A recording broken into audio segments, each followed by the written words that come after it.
ॐ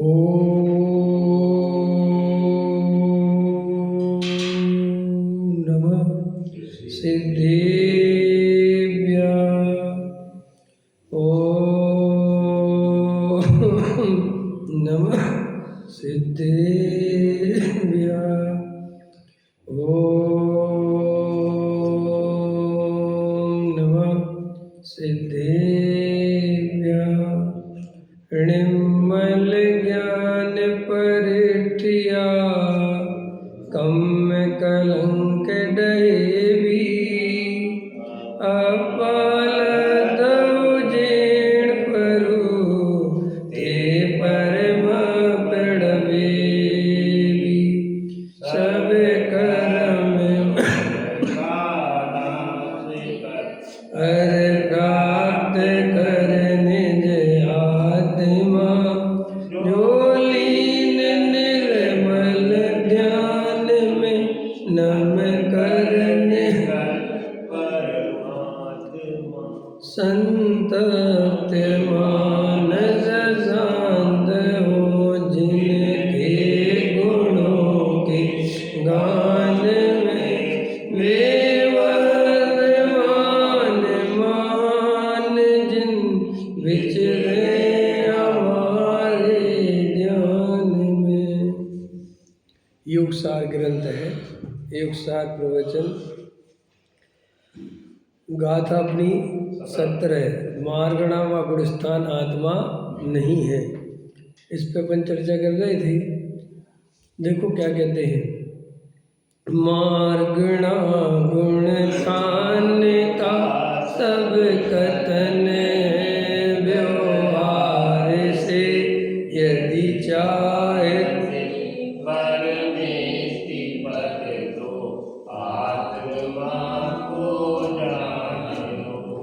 देखो आचार्य कहते हैं कि ये जो गुणस्थान है, मार्गणा स्थान है या ये जो वेद की तरफ से चर्चा है, तो वो कहते हैं कि ये सब व्यवहार है, ठीक है ना। इस व्यवहार से जीव की पहचान कराते हैं, परिचय कराते हैं, लेकिन वास्तव में ये आत्मा नहीं है। आत्मा तो गुणस्थान मार्गणा स्थान से भिन्न, रागादि से भिन्न, जो एक ज्ञाता दृष्टा भाव है, जो जानने देखने रूप वाले स्वभाव वाला है, वो आत्मा है। वहाँ की संयोग के कारण मनुष्य जीव को, त्रियंच को, नारकी को, ये सब भेद कर करके जीव कई प्रकार के हो जाते हैं, लेकिन जीव तो स्वरूप में तो एक ही तरह का है, और वो है जीव का स्वरूप जानना, देखना। तो वो क्या कहते हैं, केवल व्यवहार नय की दृष्टि से ही जीव को मार्गणा व गुणस्थान कहा है। निश्चय नय से अपने आत्मा को आत्म रूप ही समझ, जिससे तू सिद्ध परमेष्टि पद को पा सके। तो पहले नंबर पर तो अपन को ये नक्की करना चाहिए कि अपन गंभीरता से सिद्ध परमेष्टि बनना चाहते हैं कि नहीं। अपन गंभीरता से इस संसार को छोड़ना चाहते हैं कि नहीं। अपन को राग देश कसाय संयोग जन्म मरण ये वास्तव में दुख रूप लगते हैं कि नहीं। अंदर में ऐसा भाव भाषण हुआ कि जन्म भी और मरण भी, ये वास्तव में जो हो रहा है ये महा दुख रूप है, ये मुझे अवस्थाएं नहीं चाहिए। अपन क्या है, इसके प्रति गंभीर नहीं है, और सुनी सुनाई बात को सुन सुन के ही आगे बढ़ते हैं, सुनते हैं, चलते हैं, लेकिन वास्तव में गंभीरता से संसार दुख रूप है। मुझे राग देश कसाय चार गति परिभ्रमण नहीं करना, मुझे अपनी आत्मा में स्थिर होना है, ऐसा अंदर में गंभीरता से वो निर्णय नहीं है। अभी अपन ऐसी एक ऐसी जिंदगी जी रहे हैं, प्राप्त पर्याय में तन्मय है, और तन्मय प्राप्त पर्याय में होकर झपट्टे मारते रहते हैं। क्या मारते रहते हैं? झपट्टे। कि भाई सुखी होने के जो उपाय समझ में आते हैं, समझ में आए कि नहीं आए? सुखी होने के जो उपाय अपन को समझ में आते हैं वो करते रहते हैं। आओ दीदी, है ना। और अब उन उपायों में जो जिस पे चढ़ जाए, समझ में आए कि नहीं आए, जिसका ज़्यादा असर हो जाए, मान के चलो गृहस्थ है, तो गृहस्थ है तो वो पैसा कमाने में भी लगा है, मकान दुकान है, पत्नी है, संयोग है, ठीक है, उनके काम में भी लगा है, पूजा पाठ भक्ति मंदिर बनाना इन काम भी गृहस्थ के ऊपर है। फिर साधुओं की त्यागी वृत्तियों की सेवा उनकी सब व्यवस्था है वो भी गृहस्थ के ऊपर है। तो गृहस्थ जो है वो एक तो इन जिम्मेदारियों के बोझे के तले दबा रहता है, एक बात। फिर दूसरी बात क्या है कि स्वाध्याय सुनता भी है समझता भी है, तो वो अंदर से उस गंभीरता से निर्णय नहीं करता कि रियल में मुक्ति का मार्ग सुखी होने का सच्चा उपाय। मैंने वो मानता तो है कहता तो है कि भाई सच्चा मोक्ष मार्ग ही सुखी होने का उपाय, लेकिन अंदर में गंभीरता नहीं है उसके प्रति। अब आप कहोगे साहब गंभीरता क्या होती है? गंभीरता का अर्थ होता है कि उसके प्रति रात और दिन विचार करना, निर्णय करना और उसके लिए एकांत में समय देना। जैसे अपन लोक में कोई काम करते हैं, मकान खरीदते हैं, शादी विवाह का काम है, कोर्ट कचहरी का काम है, बीमारी हो गई कोई, तो अपन बड़े गंभीर होते हैं उसके प्रति, समझ में आया, लापरवाह नहीं होते।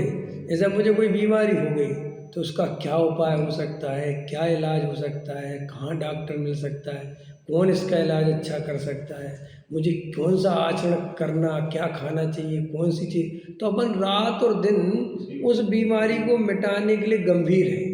अगर अपने को अपने बच्चे की शादी करनी है तो बहुत विचार करते हैं, एक मकान खरीदना है तो बहुत विचार करते हैं कि कहीं निर्णय गलत ना हो जाए, कोई गलत चीज़ ना ले जाए, पैसा ना मर जाए।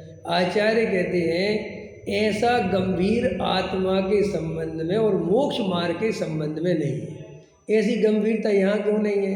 क्योंकि यहाँ अंदर में मोक्ष मार्ग में कुछ गलती हो गई, मैंने गलत गुरु चुन लिया या मैंने लापरवाही करी तो मुझे बहुत हानि हो जाएगी, मुझे बहुत नुकसान लग जाएगा, मेरे अनंत संसार बढ़ जाएगा। ऐसा कोई अंदर में प्रतीति नहीं है, अंदर में ऐसा कोई भाव नहीं है, समझ में आया?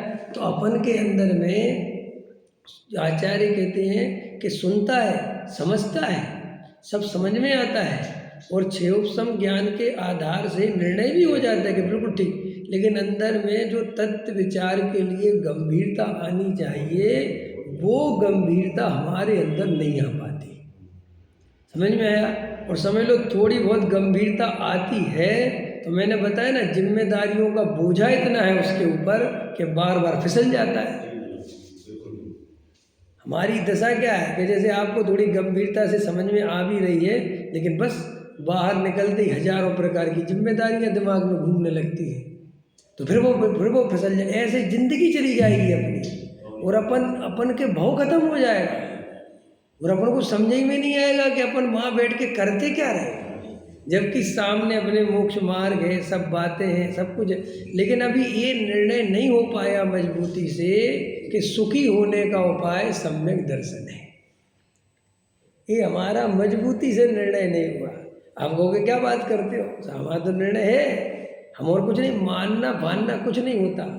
उसके लिए आप कितना समर्पित हो, आप रात दिन उसके बारे में कितना विचार करते हो, ये इस बात का प्रमाण है कि आप उसको कितना महत्व देते हो, समझिए? आप 2 टाइम स्वाध्याय सुन लेते हो, आप और जो भी मंदिर की तरह पूजा पाठ भक्ति करिए, तो सब क्रियाएं हैं, ये तो सब सिस्टम है, इसमें सम्यक दर्शन नहीं है। सम्यक दर्शन तो रात के 2 बजे जैसे आत्मा की याद आ गई और जैसे ऐसा भय लगे कि अगर अपन ने आत्मानुभव नहीं किया, वेद ज्ञान नहीं किया तो अपना क्या होगा। अपन जे राजनीति संयोग में, मानादिक में, विषय कसाय में, रुपया पैसे मकान दुकान में ये बहुत चला गया, तो क्या ऐसा अंदर में उसको भय आना चाहिए, ऐसा उसको अंदर में आत्मा के प्रति गंभीरता आनी चाहिए। अब आचार्य कहते कि वो गंभीरता नहीं। अभी 2.5 दिन में एक प्रवचन किया था, तो वो प्रवचन बहुत काम का था। उसमें बताया था कि ये क्षयोपम ज्ञान को ही हम श्रद्धा समझ लेते हैं। अपन कहते कि नहीं हम नहीं समझते, लेकिन समझते हैं। क्योंकि क्षयोपम ज्ञान में सब कुछ याद हो जाने के कारण, रोज रोज अभ्यास होने के कारण वही जैसे मैं रात को 2 बजे आपसे मैं उठा के पूछूं आप आत्मा हो कि शरीर, तो आप क्या जवाब दोगे? अगर आपको रात के 2 बजे को गहरी नींद में उठा के एकदम, मैं तो कहता हूँ इतनी नींद के पूछो मत, तो भी मैं पूछूं आप आत्मा हो कि शरीर, गारंटी से आप आत्मा कहोगे, आप शरीर नहीं कहोगे, लिख के ले लो मेरे से। और मैं कहूँ आत्मा कैसा शुद्ध है, बिल्कुल छठवीं गाथा एकदम प्रॉपर सुनाओगे। तो कोई कहेगा देखो रात के 2 बजे भी सो के उठा के पूछ रहे हैं, तो आप कह रहे हैं कि साहब इसको क्षयोपशम ज्ञान है, ये श्रद्धा नहीं है। तो साहब श्रद्धान और क्षयोपशम ज्ञान में क्या अंतर है? श्रद्धान जो होता है वो समर्पण लेके आता है, क्षयोपशम ज्ञान जो है वो अभ्यास लेके आता है, पढ़ो और समझो और करो और करो और करो और करो करो। तो क्षयोपशम ज्ञान तो एक ऐसी चीज़ है कि आप उसे रात और दिन कोई चीज़ को रोज रोज सुनेंगे, रोज घोटेंगे, तो वो आपके ऐसे दिमाग में फिट हो जाएगी कि आपको बेहोशी में भी बोलेंगे कि आत्मा हो के शरीर, तो तुम आत्मा ही बोलोगे। अपन जो मंगलाचरण वगैरह बोलते हैं, एड़मोकार मंत्र वगैरह, होश में बोलते कि बेहोश में? तो गलत बोलते क्या? अगर एक गलत बोल दे तो जो का वो हार जाओ, और बिल्कुल उसको नमोकार मंत्र के बारे में सोचना ही नहीं है, बिल्कुल ऐसा बोलेगा वो कि आप कहोगे यार किसको बेहोशी के दवाई लगा दिया। अब जैसे उदाहरण दे दो, थोड़ा घबराने की खतरनाक है। जैसे कभी कभी अपन सुनने में आ जाता है कि साहब पंडित जी हैं वो बेहोशी में भी गाथाएं बोल रहे हैं, तो वो सोचते बड़े धार्मिक आदमी।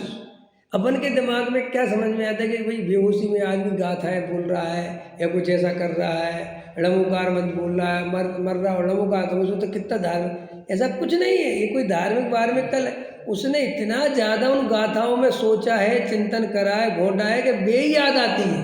लेकिन सुनो, वे सब पर है, वे आत्मा नहीं है, वो शुभ भाव है।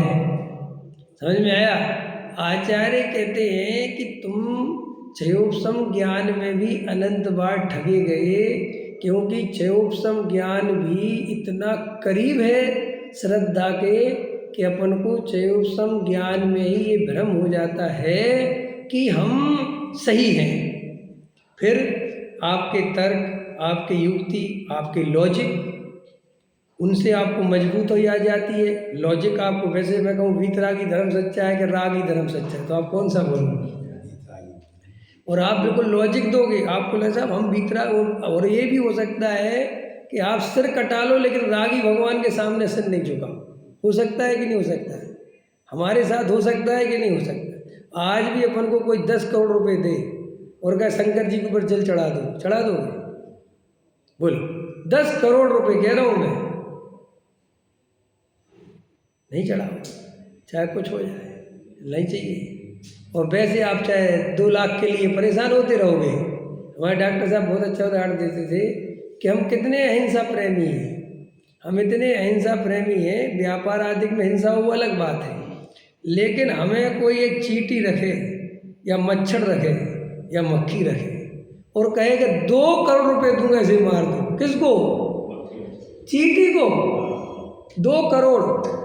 तो अभी अगर सच्चा जैनी होगा, सच्चा जैनी माने व्यवहार जैनी तो चींटी को नहीं मारे।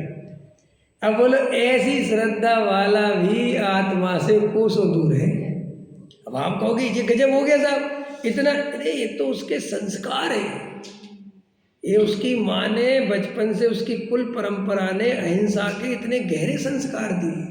क्षयोपशम है, उसने लब्धि का स्वरूप नहीं किया। ये क्षयोपशम तो अभी अपन ये कह रहे हैं कि ये वो चींटी नहीं मार रहा है, इससे उसके आत्मा का कोई संबंध नहीं है, उसे कोई आत्मा की दृष्टि नहीं, तो साहब वो चींटी नहीं मार रहा। 2 करोड़ रुपये भैया, ये कहलाती है संस्कार की श्रद्धा।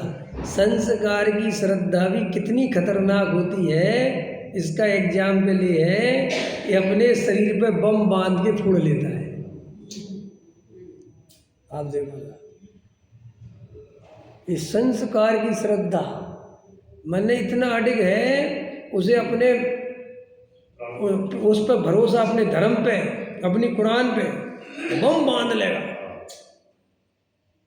कि तुम मर जाओगे, मर जाएंगे, जन्नत मिलेगी। सोचो, कोई खबर नहीं कहाँ की जन्नत कहाँ का जहन्नम, लेकिन इतनी उसकी संस्कार प्रबलता से बचपन से कूट कूट के भरती है कि मर जाना तुम और हम क्या होंगे कट्टरता में। अभी उनकी कट्टरता देखो, तुम वंदे मातरम नहीं बोलते, वो कहते हैं वंदे मातरम में किसी और को नमस्कार करने की बात है और हम किसी को नहीं करेंगे। बोलो तुम, हम तो जल्दी से वंदे मातरम गा लेंगे। क्या समझते हो आप? अब आप इसे क्या कहोगे? आचार्य कहते संस्कारों की श्रद्धा भी कम मजबूत श्रद्धा नहीं है, और अपने को काम भोग बंधन के संस्कार कम के हैं। सोचो तो उसकी श्रद्धा कितनी मजबूत होगी। मैं कितने ही समझाऊं कि रुपए पैसे मकान दुकान विषय, और आप मान भी जाओगे, लेकिन वो अंदर में जड़ में जाके वो पड़ा रहे। मैं तो ऐसे ऐसे लोगों को जानता हूँ जो त्याग व्रत हो जाता है और अंदर में पैसे की बात आती है तो जागृति आ जाती है। बड़ा सेठ है क्या, 10 करोड़ देगा क्या? देखो, जबकि वो खुद त्यागी वृत्ति हो गया, महाराज हो गया, लेकिन एकदम से वो संस्कार प्रबल हो जाता है। कोई कह दे उस साधु से कि जो बड़ा सेठ है उनको 2 करोड़ का घाटा हो गया, कर लॉस हो गया। अरे ये तो बहुत लॉस हो गया, सोच विचार के धंधा किया करो। बताओ तो, देखो साधु दुखी हो रहा है, लॉस किसको हुआ? उसको, और दुखी कौन हो रहा है? ये क्या हो रहा है? संस्कार है, लाभ हानि का संस्कार है, प्रबल है, बार बार उखड़ के आता है। ये मुक्ति इतनी संभव, इतनी आसान नहीं है। अच्छे अच्छे साधुओं के पूर्व के संस्कार जग जाते हैं, उदय आ जाते हैं, फैल हो जाते हैं,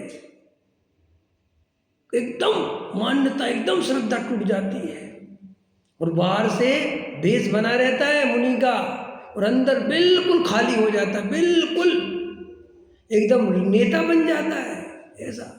वो सब जबकि दीक्षा लेते समय कैसे परिणाम थे, क्या भाव थे, क्या दशाएं थी, वो अलग मैटर है। और एकदम उदय की तीव्रता प्रबलता हुई और एकदम भूल भाल के बस वही संयोग, वही संसार, वही मान आदि के पोषण। फिर उसमें क्या होता है कि जहाँ जैसी अवस्था में रहता है, फिर वैसी अवस्था में ही कसाय के पोषण आदि करने का उपाय करता है। तो आचार्य कहते हैं कि भैया ये सम्यक दर्शन इतना सरल नहीं है जितना सरल आप समझ रहे हो सुन सुन के। देखो क्या होता है, सुन सुन के चीज़ें आसान लगने लगती हैं, लगती कि नहीं? कोई आपके सामने ऐसी बातें करे, जैसे होते हैं जो तुम्हारे मोटिवेशन स्पीकर, भाई साहब कुछ नहीं है जिंदगी में, हार के बाद ही जीत है, डर के आगे जीत है। क्या डरते हो आप भाई साहब? पैसा लगाओ, ऐसे डरोगे तो धंधा थोड़ी कर पाओगे। अरे रात दिन चुगने होते, देखो उसने 2 करोड़ लगाए थे 10 करोड़ हुए, देखो उसने 3 करोड़ लगाए थे उसके 50 करोड़। एकदम वो ऐसी ऐसी बातें करेगा कि तुम्हें लगेगा अब कितने सरल है धंधा पानी करना कितना सरल है।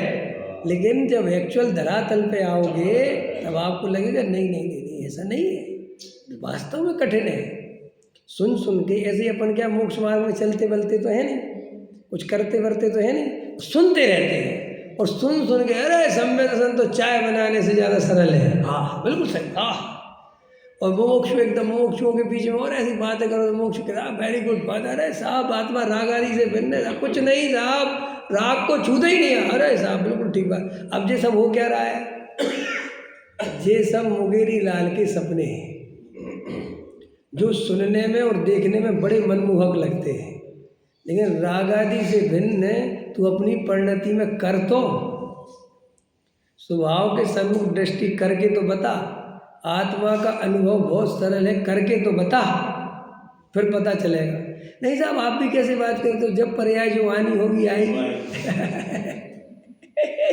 ऐसे ऐसी गोल गोल एक सच बता रहा हूँ मैं, कभी कभी बहुत विचार करता हूँ, ऐसा ना हो कि जो गोल मोल में घूम घाम के चले जाए। और अब अरे वो प्रथमान योग तो अब वो जो है सो है ही, अब उसमें के बारे में क्या कमेंट्स करूँ मैं। तो भाई प्रथमान योग में तो महापुरुषों का जीवन चरित्र दिखाते हैं, और प्रथमान योग सामान्य पुरुषों का नहीं लिखा है, अपन समझ ही में नहीं आती। वो बेस छायक सम्यक दृष्टि जीवों का लिखा है वर्तमान योग, जो उसी भाव से मुख जाने वाले हैं, एक आध दो भाव में मुख जाने वाले हैं। नहीं समझ में आया? जन्मजात सम्यक दृष्टि है, तो उनका हमारा कंपैरिजन गलत है बिल्कुल भी। यहाँ तो बैठे तुम जन्मजात मिथ्या दृष्टि, अब बेजन्मजात सम्यक दृष्टि, बे आए पूरा भाव में पूरी तैयारी कर गई। अब जैसे वो उदय कौन था, वो जो अपने साले के साथ अपनी पत्नी के साथ जा रहा था, उदय भान तो साला था ना, और वे वज्रजंग क्या ऐसे कुछ, हाँ वज्रबाहु। अब एकदम बस अपनी पत्नी से बड़ा प्रेम करते हैं, बड़े पत्नी के प्रेम में पागल हैं, और वो साला लेने आया उदय भान, वो कह रहा जीजा जी तुम तो बहन के बिना रह नहीं पाओगे। बोले बात तो सही है। तो बोले क्या करें, तुम भी साथ में ही चलो। 2 दिन 3 दिन के लिए लेने आए, वो तो भी साथ में चले गए। अब ऐसी परिणति दिखा रहे एक तरफ तो, और फिर दूसरी परिणति क्या दिखा रहे कि वहाँ मुनिराज मिल गए।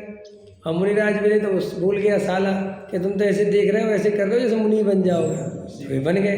तो आपको लगता है जी क्या हो रहा है? अरे भैया जी कुछ नहीं हो रहा, उसमें बीच का सब काट देते हैं। वो कहानी में क्या होता है, वो बीच में क्या हुआ, उनको क्या भाव दशा चली, वो नहीं दिखाते।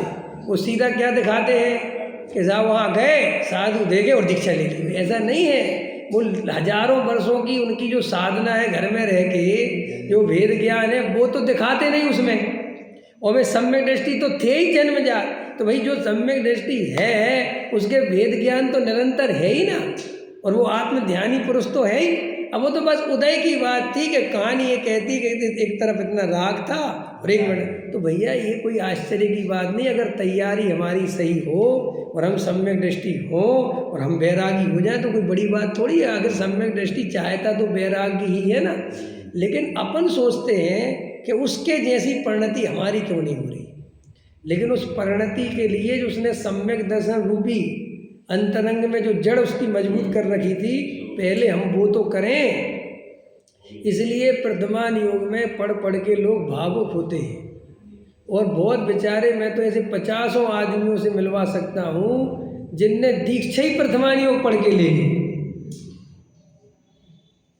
क्योंकि वो कहानियाँ वगैरह सुनाते हैं। वो आदमी एकदम बेचारा, उसको लगता है बात तो सही है, क्या करना है इस संसार में, क्या रखा है इस संसार। और वो उम्र ऐसी होती है बालक पने की, 15 साल 18 साल 14 साल, बड़ी भावुकता होती है, बड़ी, मतलब उसमें जिस टाइप का आपको संस्कार मोड़ दिया जाए, जिस टाइप की चीज़ आपको दे दी जाए, आप एकदम से उसमें रस जाओगे।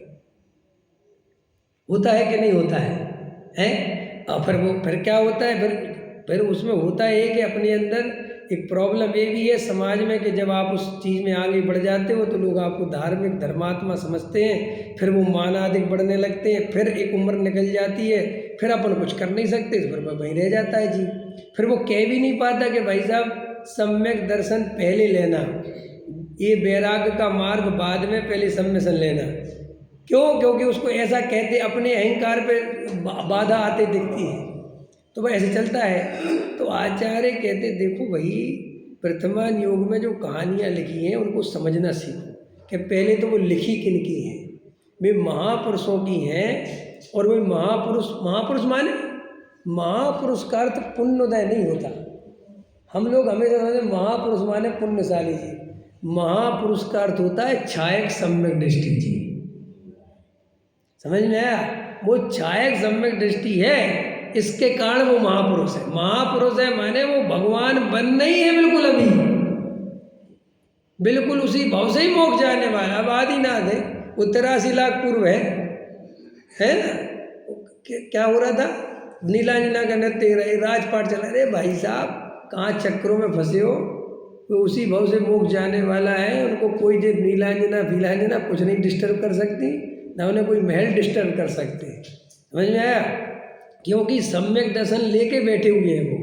और हम लोग उनके जैसे सोचते हैं, जैसा वे भी तो इतने राजपाट करते थे, वे भी तो ऐसे रहते थे, तो अपन को क्या दिक्कत है कि तुम्हारे पास सम्यक दर्शन नहीं है।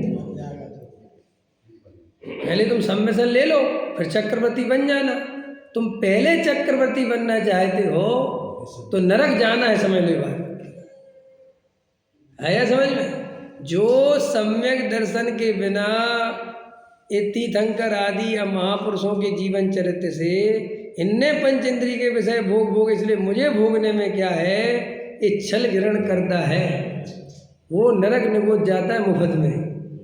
उसकी जगह उनको ये सोचना चाहिए कि इनने सम्यक दर्शन लिया तो मुझे पहले सम्यक दर्शन लेना चाहिए।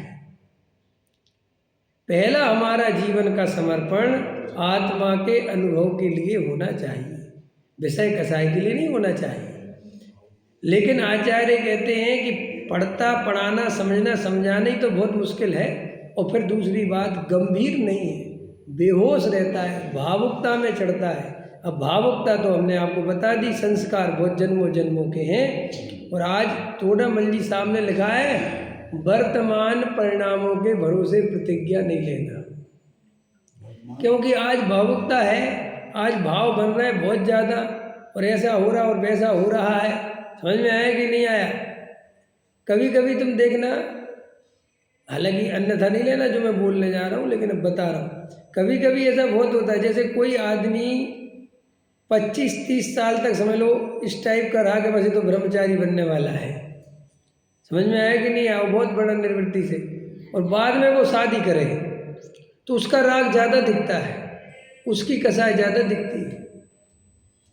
समझ में आया क्यों? क्या हुआ कि वो उतने समय दमन रहा ना, नेचुरल नहीं रहा, तो वो एकदम फिर उखड़ के आती है कसाई। देखना बहुत होता है, बहुत। अभी एक ब्रह्मचारी नहीं, मतलब ब्रह्मचारी नहीं था, वो ब्रह्मचारी जैसे थे, वो शादी करी उसने, तो मेरे से दोस्त है, तो मेरा फ़ोन आया था, भाई साहब मैं शादी कर लूँ। मैं भैया कर लो। तो भाई साहब क्या करूँ मैं, ऐसा समय निकल गया, लोग क्या सोचेंगे। हमने कहा लोगों के सोचने के चक्कर में शादी नहीं करोगे क्या? समझ, दुनिया क्या पड़ा है भाई, तुम्हारे अंदर कैसा है, ये सच्ची घटना की बात है, बिल्कुल अभी कोई दूर की बात नहीं है। मतलब हम तो ये बता रहे कि उसको मैंने कैसे निकाले उसके अंदर की चीज़ें, बात कर करके तब पता चलता है कि देखो जीव अंदर कसाई कैसी रखता है और बाहर से परत कैसी उड़ लेता है।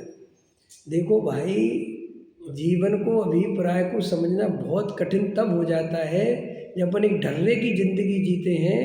और वो ढर्रा कल रात की क्लास में बताया था ना, जैसे देखो आपको ऐसे बहुत लोग मिलेंगे ये बात कहते हुए कि साहब प्रतिज्ञा ले लो, नियम ले लो तो त्याग हो जाता है, और अगर प्रतिज्ञा और नियम नहीं लो तो त्याग नहीं होता। हमने जब से त्याग नियम ले लिया तो वो क्या समझता है कि त्याग हो गया। समझिए, जैसे हमने एक रात की भोजन का प्रतिज्ञा ले ली तो अपन त्याग हो गया।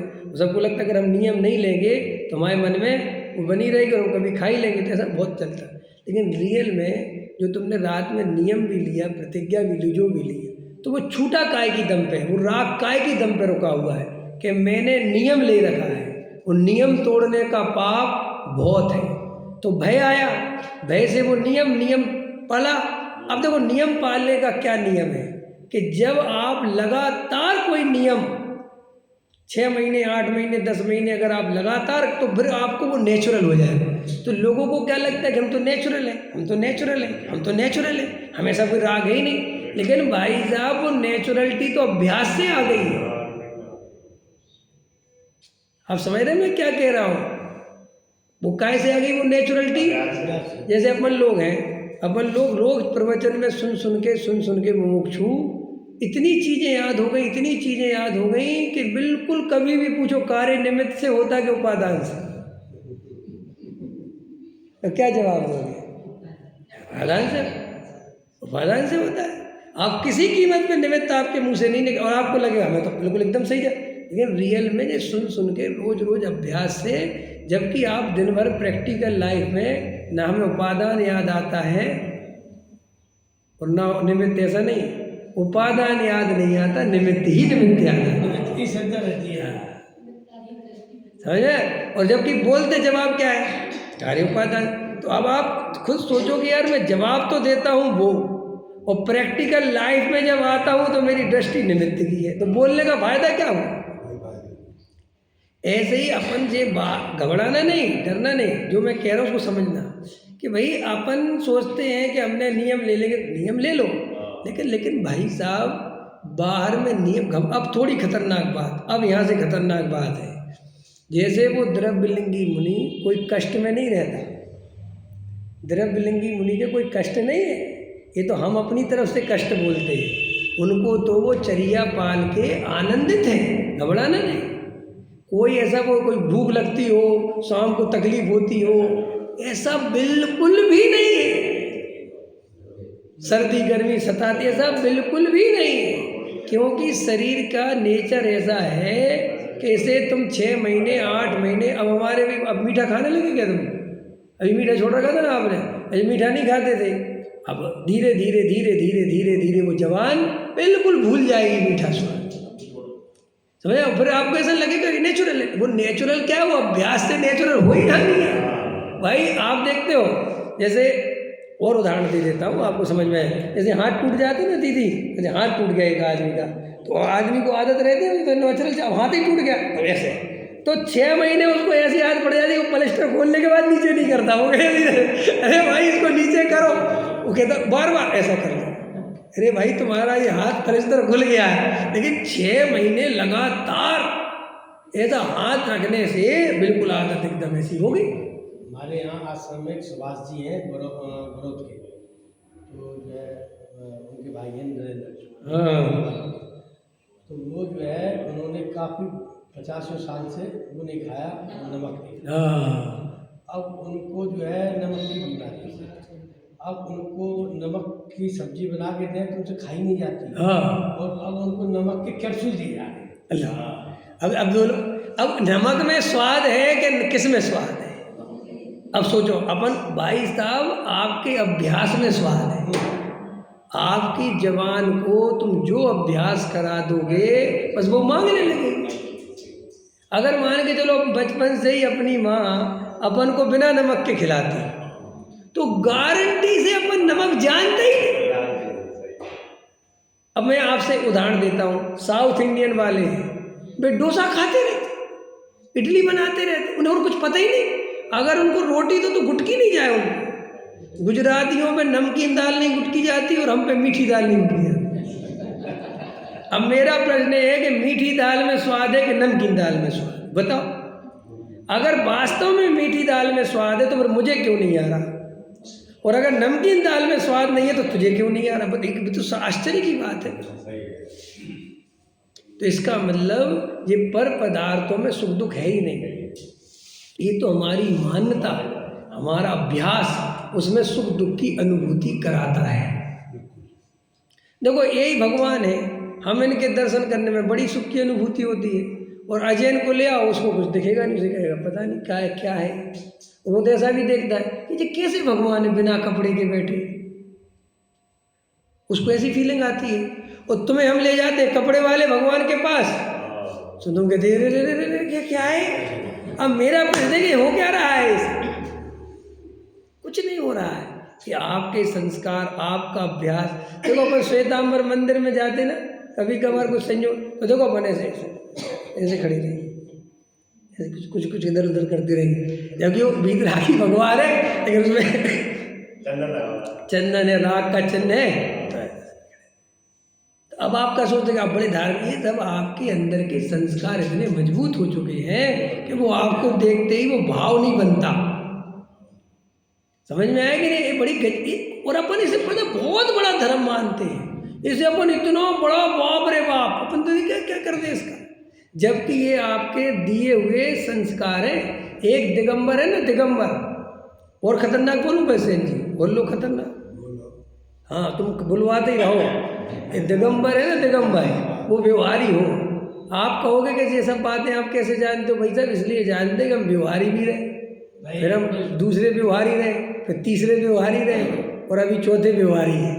तो जो वो व्यवहारी होते ना, तो देखो उसके संस्कार, देखो मज़ेदार बात है, जो व्यवहारी होते हैं, जो हमारी तरफ वाले व्यवहारी, जो महाराज के चरणों में लूटते रहते हैं, उन लोगों में ऐसा देखा जाएगा वे शिव जी के मंदिर चले जाएंगे लेकिन श्वेतांबर मंदिर नहीं आएंगे। अजय तो संस्कार की बात, भाई तू जब शिव जी के मंदिर में माथा टेक सकता है, तू साईं बाबा में माथा टेक सकता है, तो श्वेतांबर मंदिर में क्या दिक्कत है?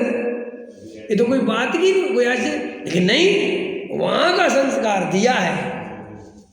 ये कितनी खतरनाक चीज़ है, कितनी बेहोशी की चीज़ है, जो इतना बेहोश पड़ा है कि जिसे वीतरागी धर्म में और राग में अंतर नहीं पता, वो आदमी भी अगर मान्यता उसको बचपन से दे दी कि इनके पास नहीं जाना है तो वहाँ नहीं जाएगा, और हम इसे बहुत बड़ा धर्म समझते हैं। तो वो क्या की बात बता रहा था मैं, अभ्यास की। तो ये अभ्यास, ये जो अपनी इंद्रियां हैं तो अभ्यास से चलती है। हमें ऐसा लगता है कि हमारी इंद्री के गुलाम हमें, नहीं, हम गुलाम नहीं, वो हमारी गुलाम है। हम उसको निरंतर जो अभ्यास में प्रवृत्त करते हैं, वे इंद्रियां वैसी प्रवृत्ति की उनकी आदत पड़ जाती है। ये मन है, मन साधन है, ये हमारे सोचने समझने की शक्ति में काम आता है, निमित्त है। तो मन हमारा गुलाम है, मन के गुलाम हम नहीं हैं। लेकिन हम मन के गुलाम इसलिए हो गए कि हमने मन को अपने से भिन्न न जानकर उसे अपना सब कुछ मान लिया। हमने इन इंद्रियों को अपना गुलाम न जानकर इंद्रियां ही मैं हूँ ऐसा मान लिया। इसलिए हमें आँख आत्मा से भी ज़्यादा प्यारी हो गई। अगर किसी ने कहा कि तुम्हारी आँख में क्या हो जाते हैं, मोतियाबिंद, तो घबरा जाए। लेकिन आत्मा में मोतियाबिंद जन्मों जन्मों से है, कोई टेंशन नहीं है। आत्मा को नहीं जानता कि उसका मोतियाबिंद है कि नहीं है, लेकिन उसका किसी को नहीं पड़ी। लेकिन इंद्रियों के बारे में जरा सा कोई कह दे कि तुम्हारी जी आँख अब जाने वाली, तो ऐसा घबरा जाए कि मरने को हो जाए। कोई कह देगा अब ये कानों से ऐसा डरता है, पांचों इंद्रिय, जबकि तो हमारे क्या है, ये सब पांचों इंद्रियां बाहर के परिचय कराने के निमित्त हैं। अंदर के परिचय में तो उनका कोई लेना देना है नहीं। और बाहर का परिचय नियम से जितना बढ़ता है, दुख का कारण ही है, सुख का कारण नहीं है। तो वो अभ्यास किया, नमक का उसका जो भी बता रहे थे, तो आचार्य कहते हैं कि देख भाई, इन पर पदार्थों में कोई दम नहीं है, इनको हेर फेर बदलने में कुछ ताकत लगाता है, तो वो दम नहीं। तो मैं ये समझा रहा था कि भाई वो द्रव्यलिंगी मुनि को कोई कष्ट नहीं है, कोई तकलीफ नहीं है, उसका अभ्यास इतना मजबूत है कि उसे ना भूख ना प्यास। ये तो हम अपनी तरफ से बोलते हैं, किसी मुनिराज को कोई भूख प्यास सर्दी गर्मी बिल्कुल परेशान नहीं करती, क्योंकि वो अभ्यास करने से मजबूत हो जाते हैं उस शरीर को। ये समझ रहे, बहुत इंपॉर्टेंट बात बता रहा हूँ। अब देखो, जैसे एक कुंभ के मेले वाले साधु हैं, ये डले रहते जंगलों में, ये तो नगरों में भी नहीं रहते, ये तो कोई गृहस्थों या रोटी खाने भी नहीं आते, वहीं डले रहते जंगलों में और अपने पड़े हैं, और ऐसे ही भभूत लगा के पड़े रहते हैं। तो वो मुनिराज कष्टों में नहीं है, समझना मेरी बात, कोई वैसा कष्ट नहीं है, लेकिन सच्चा सुख भी नहीं है। और वो जो स्वभाव है नियम व्रत संयम का, तो उसकी तपस्या का फल स्वर्ग है। समझ में आया? उसकी तपस्या का फल क्या है? स्वर्ग। तो वो स्वर्ग चला जाएगा, हमें स्वर्ग भेजने में कोई दिक्कत भी नहीं है। लेकिन आचार्य कहते हैं स्वर्ग में भी सच्चा सुख नहीं मिलेगा, और ये मुनि पने में जो तूने क्रियाएं करी, इनमें भी कोई आत्मा का सुख। ऐसे ही हम जो नियम व्रत पालते रहते हैं, इनमें किसी को लगता है हम तो सहज है, नेचुरल है, हमें कोई तकलीफ तो नहीं है। बात उसकी तो है ही नहीं।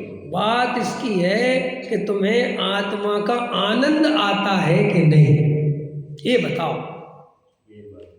तुम्हें अपने स्वरूप की मस्ती आती है कि नहीं, कि तुम्हें खाली इन वृत्तादिक का ही चमत्कार, इनका ही अहंकार, इनका ही महंतपना, इनमें ही धर्म बुद्धि ये चलती रहती है, या इनकी ही महिमा भी होती कि नहीं, व्रतों की महिमा, कि इनमें ही लगे रहते हो, कि आत्मा की महिमा, अपने स्वरूप की मस्ती, चैतन्य की आस्ति की मस्ती, ये होती है कि नहीं होती?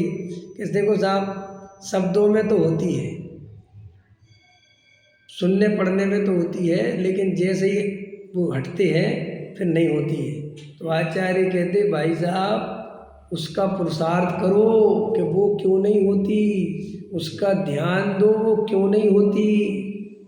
कहीं मेरे अंदर कोई भूल तो नहीं चल रही, कहीं मेरे अंदर विपरीत मान्यता तो नहीं चल रही, कहीं मेरे अंदर देहादि की क्रिया में एकत्व ममत्व कर्तव्य बुद्धि तो नहीं चल रही।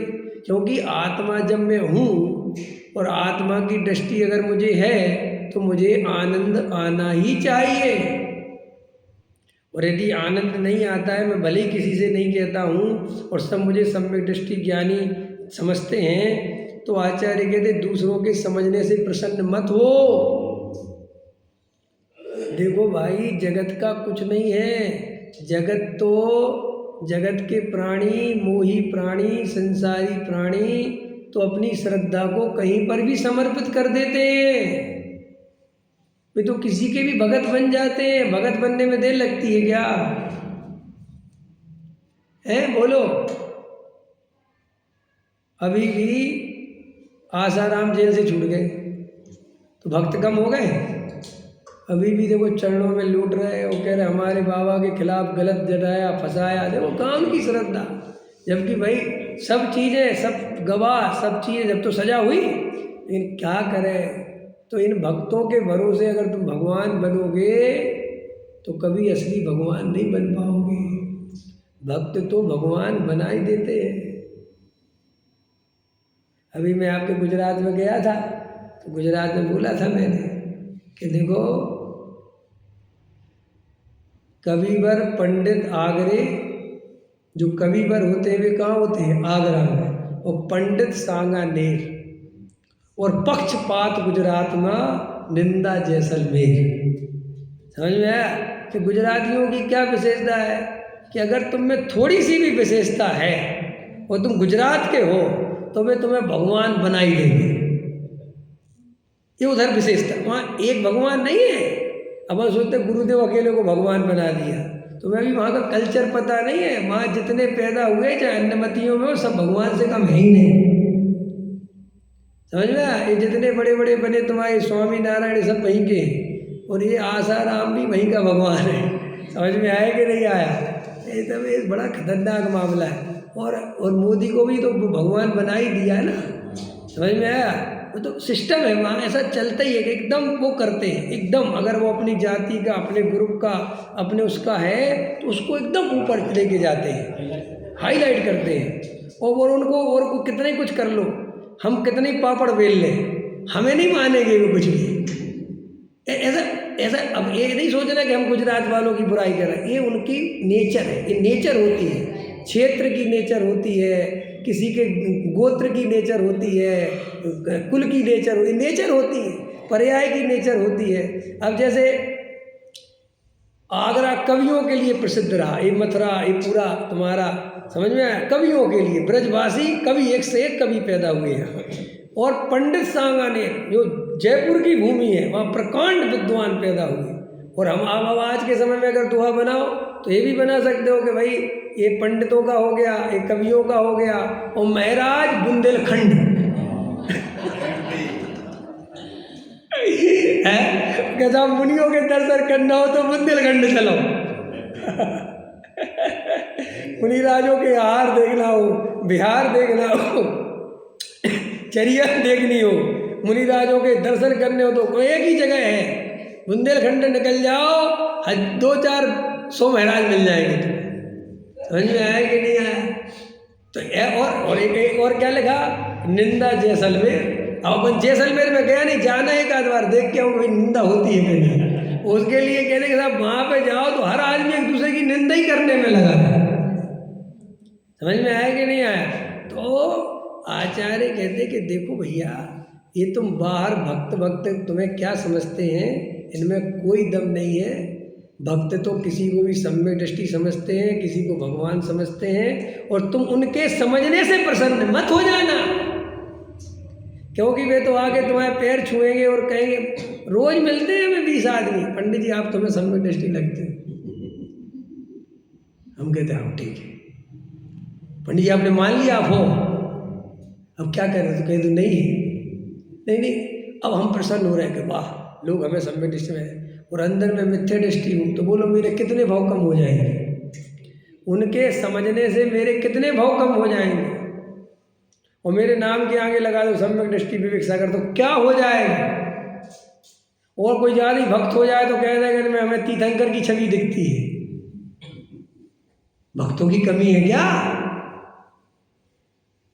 क्या समझते हो तुम? भक्त का जो मन करे वो बना दे तुम्हें। कहेंगे कौन सा बच गया, कौन सा है, धात की खंड बात की खंड के है, हमने भी सपना देखा। इन बातों में कोई दम नहीं है, और इन बातों को बिल्कुल भी भूल कर अपने दिमाग में लाए ही मत करो। ये तो भक्तों की भक्ति है जो हमेशा व्यवहार नए से होती है, और व्यवहार नए झूठा है। समझ में आया? और भक्त को कोई नहीं रोक सकता। जब भक्त अपनी भक्ति में आता है तो वो भगवान की भी नहीं सुनता। समझ में आया? यही भक्ति का स्वरूप है। अगर भगवान भी कहे भाई तुम ओवर हो रहे, चुप हो जाओ, तुम शांति से बैठो, तुम जानते हो कि कुछ देखो, एक बहुत अच्छी किंवदंती है। एक आदमी नारायण का बहुत बड़ा भक्त था, अत्यंत बहुत बड़ा भक्त। समझ में आया? नारायण नारायण नारायण नारायण करता रहता था, और अपने पिताजी की बड़ी सेवा करता था। पिताजी बीमार हो गए, लेकिन सुबह उठ के 5 बजे भगवान की पूजा पाठ प्रार्थना करना, उनके जो कुछ भी होता है, और रोज कहता था हे भगवान कब आओगे, मुझे दर्शन कब दोगे, कब आओगे, बहुत दिन हो गए, अब तो आ जाओ, अब तो आ जाओ। तो ऊपर नारायण बैठे थे, उनने बहुत दिन तक देखी उसकी भक्ति, और एक दिन वो आ गए तो दरवाज़ा खटखटाया, तो वो उसके पिताजी बीमार थे, तो वो पिताजी की सेवा में लगा हुआ था। तो दरवाज़ा खोला तो बोले बच्चा मैं नारायण, बिल्कुल वही रूप देखा। कहने लगे तुम अभी गलत टाइम पे आए, अभी मेरे पिताजी बीमार, अभी जाओ फिर आना। तो भगवान कह रहे कैसा भक्त है? तो ऊपर जाके लक्ष्मी जी कह रहे हैं कि कैसा भक्त है? बोले भक्त ऐसे ही होते हैं, वे भगवान भी आ जाए तो उनकी भी नहीं सुनते। समझ में आया? तो अब ऐसे ही अपन सोचते कि सब ये गलत है, ये गलत है। गलत भलत कुछ नहीं होता। जिसको जिसके प्रति भक्ति आ जाती है वो अतिशयोक्ति हुए बिना रहती नहीं। अपन कितने ही नियम बताते हैं कि जब भैया चौथे गुण स्थान वालों के पैर नहीं छूना, करते कि नहीं? और अपन के यहाँ तो पूजता है, लेकिन जब वो भक्ति आती है ना, काय का गुणस्थान और काय का कुछ, वो तो लूट जाता है। वो तो कहता है साहब हमारे लिए तो यही भगवान है। वो कहते ना निहाल भाई का बोले कि नहीं, हमारे लिए तो तीर्थंकरों से भी ज़्यादा है। क्या है आप घबरा तो दे, लेकिन वो भक्ति का ही स्वरूप है। और अगर भक्त को मिल और जाए कुछ भगवान से, और उसमें सम्यक दर्शन जैसी चीज क्यों ना हो, और आत्मानुभूति, तो फिर पूछो ही मत। तो इसलिए आचार्य कहते हैं कि तुम दूसरों के समझने से खुश मत होना, क्योंकि दूसरे क्या समझते हैं ये बहुत इम्पोर्टेंट नहीं है। तुम अपने आप को क्या समझते हो वो बताओ। तुम्हारे अंदर, हम तो कह रहे बस जी बहुत बड़े सेठ है, सेठ है, कहते कि नहीं? आपने 2-5 लाख दे दी, सब सेठ सेठ कहते। और अरविंद सेठ है, बहुत बड़े सेठ हो जी, अंदर अनंत आकुलता में परेशान है, लाखों रुपए की टेंशन है, और दुनिया कह रहे सेठ जी अब जी सबके सामने तो जय प्रसाद, हाँ बढ़िया, और अंदर बहुत आकुलता चल रही। तो असली जो आकुलता चल रही वो तुम हो। हमारे सेठ वेठ कहने से, और हम तुम्हारे बारे में कुछ नहीं सोच रहे, हमें क्या लेना देना। आप समझ गए? भक्त तो कह गया आपसे वाह, वो तो भूल भाल जाता है। हमारे वीर सागर जी बात कहते हैं बहुत अच्छी है, विवेक कभी प्रयोग करना हो ना, वो करते हैं कि क्या, जैसे किसी का फोन आया, भाई साहब आपसे एक प्रश्न पूछना है, तो भाई साहब कहाँ पूछो, तो पूछेगा, तो भाई साहब उत्तर नहीं देते, कहते इसका उत्तर 2 दिन बाद दूंगा, फिर फोन करना। समझ में? फिर फोन ही नहीं आता, क्योंकि इसको जो कुलबुली थी उसी समय की थी। अगर दे दो तो दे दो, वरना इतने गंभीर नहीं है कि हम वो याद रखेंगे। और मान के चलो कोई ज़्यादा हुआ तो 2 दिन बाद फिर कर दिया, दूसरे का 3 दिन बाद बताएंगे, खत्म। माने आप समझे, हमारा प्रश्न भी इतना कमज़ोर होता है कि हमें उसकी भी कोई महिमा नहीं है कि नहीं साहब इसका उत्तर चाहिए ही चाहिए, चाहे कुछ हो जाए। हम आत्मा के लिए क्या समर्पण कर रहे हैं बताओ? पुण्य की वजह से जिनवाणी मिल गई, तत्व मिल गया, स्वाध्याय मिल गया, पुण्य की वजह से अच्छे संयोग हैं, पुण्य की वजह से सब तुम्हारा जीवन, ये सब पुण्य का ही तो खा रहे हो। तुम्हारे पुरुषार्थ में क्या है बोलो? 2-4 कदम पे, 10 कदम पे, 20 कदम पे मंदिर है, आ गए, बढ़िया व्यापार अच्छे चल रहे हैं, सेट हैं, 10 बजे के बाद ही जाना पड़ता है पूजा कर, और अपने आप को बड़ा धर्मात्मा समझ रहे, जबकि ये सब पुण्य के उदय की दी हुई अनुकूलता है।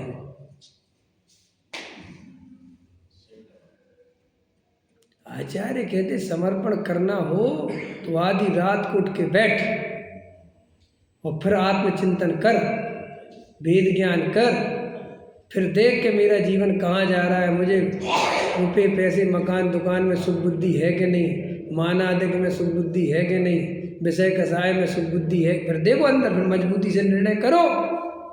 वो जब निर्णय करोगे तो बात बनेगी। उस निर्णय के बिना आचार्य कहते सम्यक दर्शन नहीं हो सकता। भाई साहब अभी गुरुदेव श्री ले रहे थे, अभी का प्रवचन है सुबह, अभी गुरुदेव श्री ले रहे थे, अगर तूने आत्मा की श्रद्धा और आत्मा का अनुभव नहीं किया तो तेरा सब किया हुआ व्यर्थ जाना है। समझ में आया?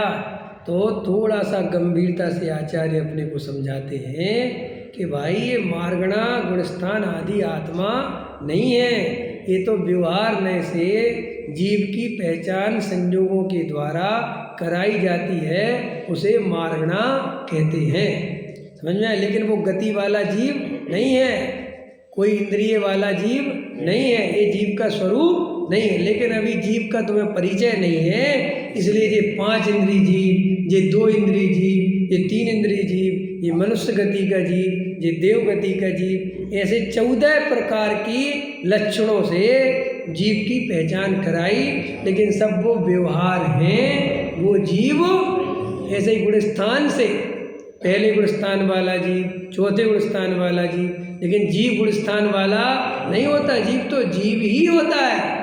ऐसे उस त्रिकाली ध्रुव ज्ञायक की श्रद्धा करना, उसका अनुभव करना और परिणति में ज्ञाता दृष्टा का अभ्यास करना, वीतराग भाव धारण करना, यही सच्चा धर्म है। बाकी सब व्यवहार लेके खाते में जमा करके जानने मात्र प्रयोजनवान है। श्रद्धा के योग, आदर के योग, दिमाग लगाने के योग नहीं है। ठीक है, ज्ञान हो गया, समझ में आ गई, पढ़ गए, लिख गए, लेकिन अंदर में बस एक ही बात ध्यान रखो कि मैं त्रिकाली ध्रुव ज्ञायक भगवान आत्मा शाश्वत मेरा स्वरूप ज्ञाता दृष्टा, और परिणति में वीतराग भाव प्रकट हो, इसका अभ्यास, और कुछ नहीं करना। और परिणति में वीतराग का अभ्यास कैसे होगा? त्रिकाली ध्रुव में डूबने से, उसमें रमने से, उसके सन्मुख होने से, उसकी दृष्टि रखने से वीतरागता परिणति में प्रकट होगी। बाहर से कहीं वीतरागता नहीं आती, और उसका बाहर से कोई अभ्यास करने की जरूरत भी नहीं है। सहजान